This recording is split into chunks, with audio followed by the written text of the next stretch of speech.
और जनता के दुख और दर्द को लोगों के सामने अगर नहीं बोलेंगे और करोड़ों रुपए आज जो LIC में डूब रहे हैं, SBI में डूब रहे हैं, दूसरे नेशनलाइज्ड बैंक में डूब रहे हैं, तो ये सब जनता का पैसा है, सरकार का नहीं है।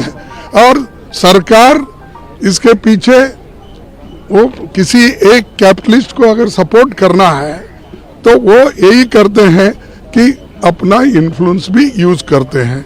तो हमको ये सच्चाई क्या है अगर मालूम होना है तो एक तो जॉइंट पार्लियामेंट्री कमेटी बिठाकर ये सारे चीज़ों पे एक जो US ने भी एक US फर्म ने एक जो रिपोर्ट आज खुला कर दिया है, अब वो नेचुरली वो उनके खिलाफ क्या केस डालेंगे, क्या करेंगे, डिफेमेशन करेंगे, ये उनको लेकिन हमको जो मालूमात मिली है वो मालूमात के आधार पर हमने जॉइंट पार्लियामेंट्री कमेटी की मांग कर रहे हैं।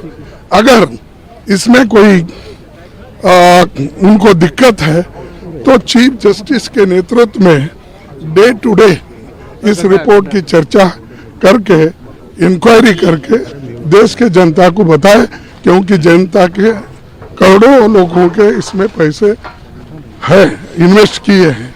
कि बैंक में सबसे ज़्यादा सुरक्षित है, ना कोई चोरी कर सकता है, ना डकैती डाल सकता है।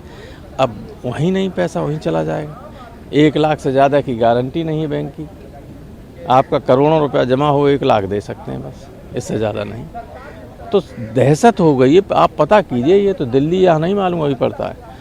जो बाहर ज़िले हैं, हमारे इटावा में एक साहब अपने बैंक से पैसा, स्टेट बैंक से गए, 5 लाख रुपया उन्हें निकालना था, उनके सब पैसे ही नहीं है। दोपहर 2 बजे आना, फिर बोले 4 बजे आना, फिर बैंक बंद हो गई। ये स्थिति हो गई। मैनेजर्स क्या करें? सब पैसा निकालने के लिए लाइन में लगने वाले। 2-4 दिन बाद देखिए, आप बाहर निकल के देखो, यहाँ से गाजियाबाद की तरफ जाइए, इतना दहशत लोगों के मन में है। इसके बाद भी बीजेपी के लोग ये कहेंगे अरे ये सदन का टाइम बर्बाद करते हैं। हम तो करोड़ों लोगों के जो हित खत्म हो रहा है, जो मरते जा रहे हैं, लोग देखना आत्महत्या करना शुरू कर दें। ये स्थिति है। इसलिए कह रहे हैं कि JPC की जांच होनी चाहिए और JPC के लिए तैयार न हो। JPC के लिए देखिए, हम सारे लोग कांग्रेस पार्टी के राष्ट्रीय अध्यक्ष और LOP महोदय की बात से सहमत हैं कि इतने बड़े घोटाले पे, इतने बड़े महाघोटाले पे मोदी जी की सरकार खामोश क्यों है? मोदी जी की सरकार खामोश इसलिए है कि ये जो महाघोटाला किया है, उस व्यक्ति का नाम है अडानी, जो नरेंद्र मोदी जी का सबसे करीबी मित्र है, जिसके हवाई जहाज में प्रधानमंत्री घूमते हैं, जिसके पैसे से भारतीय जनता पार्टी चलती है। वो भारतीय जनता पार्टी का खजांची है। अडानी विदेशों में फर्जी कंपनियां बनाता है, हजारों करोड़ रुपए के शेयर खरीदता है अपनी ही कंपनी के, अपने ही शेयर को ओवर वैल्यू करता है और लाखों करोड़ रुपए का कर्जा बैंकों से ले लेता है।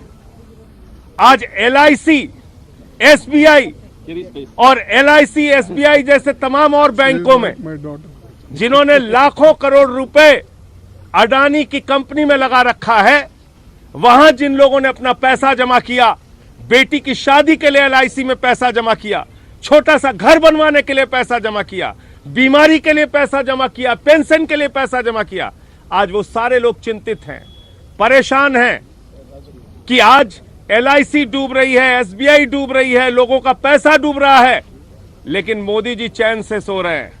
अमृतकाल में ये महाघोटाला है और इस महाघोटाले पे सदन में चर्चा कराओ, सुप्रीम कोर्ट से मॉनिटर्ड इसकी पूरी जांच कराओ और JPC बनाओ। इस डिमांड के साथ हम लोग पार्लियामेंट में अपनी आवाज आज भी उठाए हैं, आगे भी उठाते रहेंगे।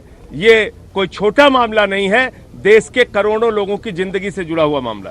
आज हमने 267 नोटिस दिया था और यूनानिमस यही राय थी कि ये देश का बहुत महत्वपूर्ण मुद्दा है, जहां पर जनता का पैसा जो लगा हुआ है, स्टॉक मार्केट में लगा होगा, LIC के माध्यम से लगा होगा, SBI के माध्यम से लगा होगा, वो कल रातों रात कौड़ी के भाव हो गया। जिस तरीके से 1,40,000 करोड़ का मार्केट कैपिटल कल खत्म हुआ है और अदानी ग्रुप को मजबूर किया है एफपीओ वापस लेने के लिए, वो देश में चर्चा उसकी होनी चाहिए। जिस तरीके से घोटाला हम देख रहे हैं 2014 से एक ही ग्रुप को जिस तरीके का फायदा हो रहा है, फोर्ब्स में नंबर 3 या 4 पे आ जाते हैं और अब गिरावट हो रही है, ये सिर्फ स्टॉक मैनिपुलेशन और स्टॉक की ओवर प्राइसिंग की वजह से हुआ है। ये हम लोग ही नहीं कह रहे हैं, देश के कुछ हमारे एमपीज ने भी बात की है। सेबी का जो मार्केट रेगुलेटर है, उनकी जिम्मेदारी बनती है कि जनता में विश्वास बना रहे स्टॉक मार्केट का, उनका इन्वेस्टर कॉन्फिडेंस बना रहे। सेबी ने भी इनको फेल किया है, सरकार ने भी उनको फेल किया है। इसीलिए हम चाह रहे हैं कि एक जॉइंट पार्लियामेंट्री कमेटी का गठन हो। अगर वो नहीं पॉसिबल है तो सुप्रीम कोर्ट के चीफ जस्टिस ऑफ इंडिया के मॉनिटर्ड ये प्रोब हो कि किस तरीके से इतनी खुली छूट दी गई एक ही ग्रुप को कि इन्वेस्टर्स को एकदम उनका कॉन्फिडेंस चकनाचूर कर दें। यही हमारी मांग है। उसको मैं थोड़ा इससे पूर्व के जो हमारे चेयरमैन साहब थे 267 एडमिसिबल हो ना हो, हमारे नोटिस पढ़े जाते थे। मौजूदा कार्यकाल में कहा जाता है कि ऑर्डर में नहीं है। हमारे एक मित्र कह रहे थे, उनकी बात मैं रखता हूँ कि सरकार को चाहिए, सदन को चाहिए कि नोटिस मित्र नाम का एक व्यक्ति और कई व्यक्तियों को अपॉइंट करे जो हमें गाइड करे कि कैसे हम ऐसा 267 दें जो हमारे प्रणालियों को, प्रथाओं को एक्सेप्टेबल हो। मेरे तमाम साथियों ने बात कही, मैं दोहराऊंगा नहीं। साहब, ये व्यक्ति जिस पर इतना बड़ा आरोप लगता है, ये हिंदुस्तान का झंडा करके ये कहता है कि हमला भारत पे है। मुझे नहीं पता कब एक उद्योगपति भारतवर्ष का पर्याय हो जाता है। अगर ये हालात हो गए हैं कि क्रोनी पूंजी के समक्ष सरकार ने आत्मसमर्पण कर दिया है, तो कहां का मजबूत प्रधानमंत्री, कैसा प्रधानमंत्री? सारी रवायतों को आपने उनके पांव पे, उनके चरणों पे रख दिया है।